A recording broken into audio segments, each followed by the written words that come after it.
Beloved saints, today's 5-minute message of redemptive history is about Hezekiah of the second period in the genealogy of Jesus Christ, Part 4, from the fourth book of Redemptive History series, God's Profound and Mysterious Providence.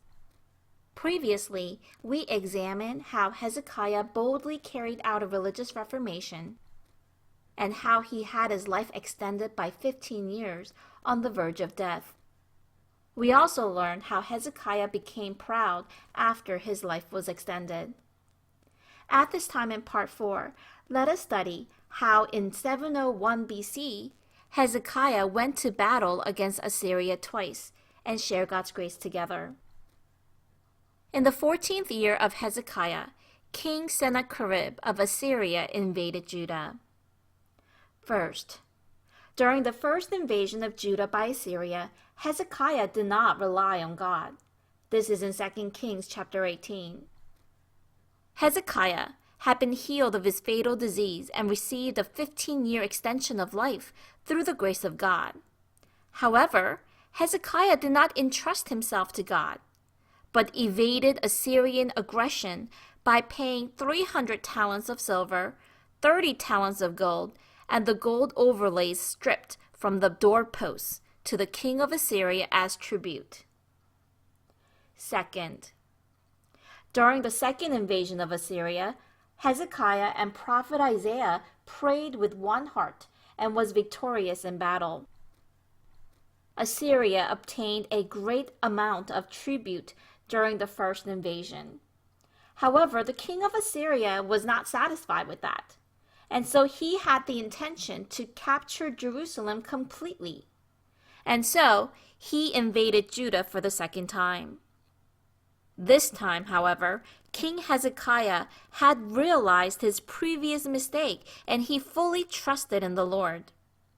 First, Hezekiah cut off all the water supplies outside of the city to prevent the enemy from getting any water.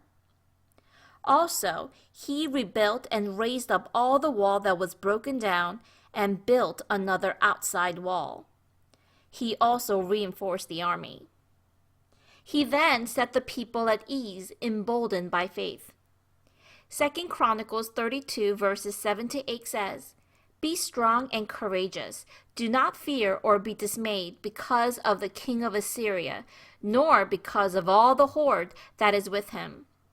For the one with us is greater than the one with him. With him is only an arm of flesh, but with us is the Lord our God to help us and to fight our battles." And the people relied on the words of Hezekiah, king of Judah.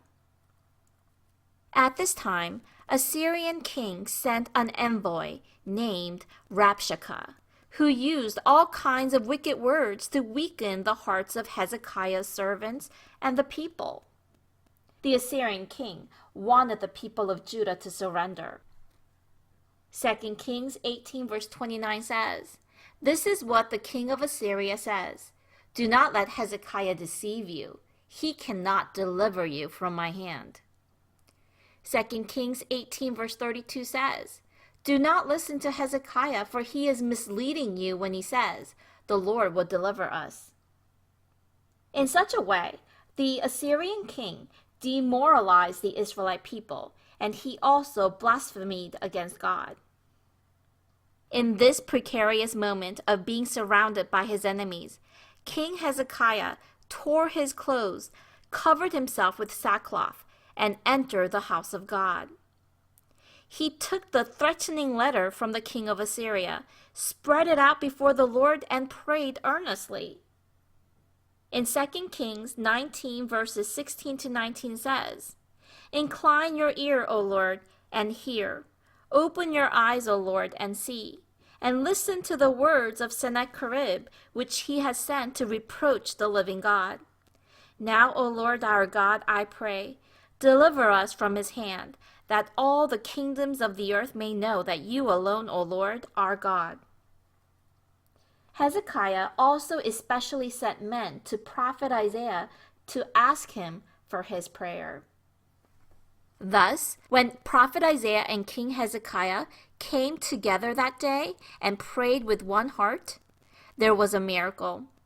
God sent the angel of the Lord that night and struck down 185,000 enemy troops. And this is in 2 Kings 19 verse 35. Beloved saints, all of these events were God's answers to the earnest prayer of King Hezekiah of the southern kingdom of Judah.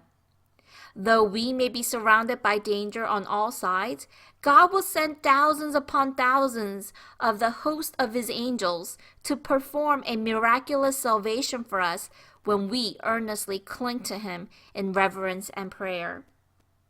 So today, let us earnestly cling to God in prayer and experience his amazing miracles. I bless in the name of the Lord.